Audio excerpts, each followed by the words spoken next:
It's 1978. I'm a young man, had a lot of different directions to go in. I loved history, working with my hands. I was a school teacher and did that for about 5 years and decided I wanted to move in a more creative, artistic direction.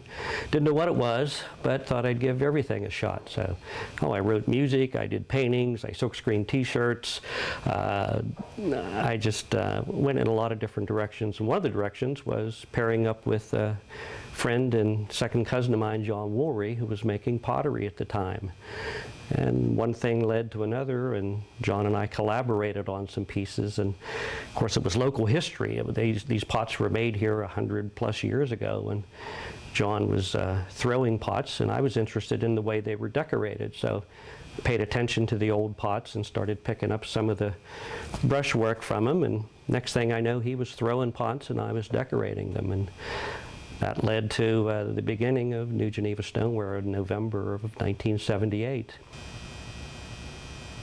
I was never did anything for the money, never considered the money. And even when I went to college, money will come. I'll get a teaching job, and I started at $5,800, and yeah, that's money. Geez, you never considered it back in those days. We were very optimistic, the boomers, and so money was never the reason in a successful business. Sure, if you just work hard, you'll be successful.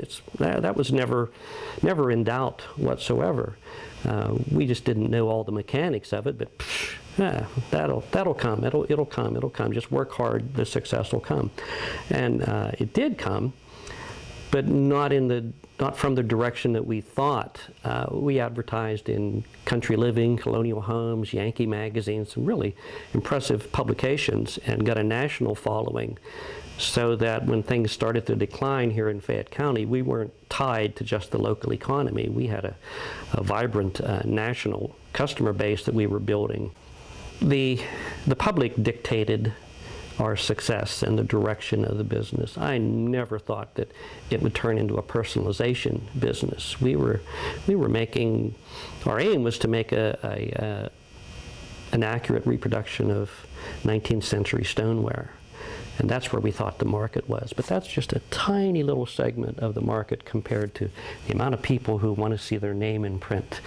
And that just kind of fell onto us. The ads that we ran were for personalization, for putting your name and wedding date on something. And people just took to that. And they created the business. We just filled in the blanks. And guess what? We've got an operation here that it actually makes sense and makes money. And you do that for 36 years, and you really want to claim a little time for yourself and be able to do your own projects. And I think that's where I want to go. And also, there's the realization that, as George Harrison said, all things must pass, and it's time for me to move on. And that's where I am right now. I'm happy with the decision. Sad for one.